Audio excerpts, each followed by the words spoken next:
നമസ്കാരം, ജന്മഭൂമിയിലേക്ക് സ്വാഗതം. അമ്പലപ്പുഴ ശ്രീകൃഷ്ണസ്വാമി ക്ഷേത്ര പരിസരത്ത് മാലിന്യ കൂമ്പാരത്തിൽ നിന്ന് വെള്ളി കെട്ടിയ ശംഖ് കണ്ടെത്തി. പ്രദേശത്തെ ഓട്ടോ ഡ്രൈവറായ വേണുവിനാണ് ശംഖ് ലഭിച്ചത്. ഇന്നലെയായിരുന്നു സംഭവം. ക്ഷേത്ര പരിസരത്തെ കദളിവാഴത്തോട്ടത്തിൽ പോയപ്പോഴാണ് ഓട്ടോ ഡ്രൈവർ വേണുവിന് ശംഖ് കിട്ടിയത്. ഇന്നലെ ഉച്ചയ്ക്കാണ് കിഴക്കേ നടയ്ക്ക് സമീപം ക്ഷേത്രത്തിലെ മാലിന്യം കൂട്ടിയിട്ടിരിക്കുന്ന സ്ഥലത്ത് നിന്ന് വെള്ളി കെട്ടിയ ശംഖ് വേണുവിന് കിട്ടിയത്. ക്ഷേത്രത്തിൽ വർഷങ്ങളായി ശുചീകരണം ചെയ്തു വന്നിരുന്നയാളാണ് വേണു. കുളത്തിന്റെ വടക്കു ഭാഗത്തെ മാലിന്യം നീക്കം ചെയ്യുന്നതിനിടയിലാണ് ശംഖ് ലഭിച്ചത്. ശംഖ് കിട്ടിയ കാര്യം അറിയിച്ചപ്പോൾ ആരോടും പറയരുതെന്ന് വേണുവിനോട് ദേവസ്വം ഉദ്യോഗസ്ഥർ ആവശ്യപ്പെട്ടു. ശംഖ് അമ്പലപ്പുഴ ക്ഷേത്രത്തിലേതല്ലെന്നാണ് അഡ്മിനിസ്ട്രേറ്റീവ് ഓഫീസർ പറയുന്നത്.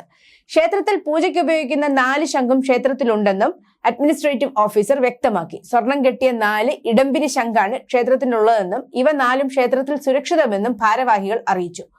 മുമ്പ് ക്ഷേത്രത്തിലെ പതക്കം മാലിന്യ കൂമ്പാരത്തിൽ നിന്ന് ലഭിച്ചത് വിവാദമായിരുന്നു. സംഭവവുമായി ബന്ധപ്പെട്ട് ക്ഷേത്രത്തിൽ ദേവസ്വം വിജിലൻസ് പരിശോധന നടത്തി. എന്നാൽ ക്ഷേത്ര പരിസരത്ത് നിന്ന് ശംഖ് കിട്ടിയത് കൊണ്ട് തന്നെ വേണു പോലീസിൽ പരാതി നൽകി. താൻ കുറ്റക്കാരനാകാതിരിക്കാനാണ് ഇക്കാര്യം പുറത്തറിയിക്കുന്നതെന്ന് വേണു പറഞ്ഞു. വേണുവിനെ DYSP ഓഫീസിലേക്ക് വിളിപ്പിച്ചിട്ടുണ്ട്. News desk, Janmabhumi.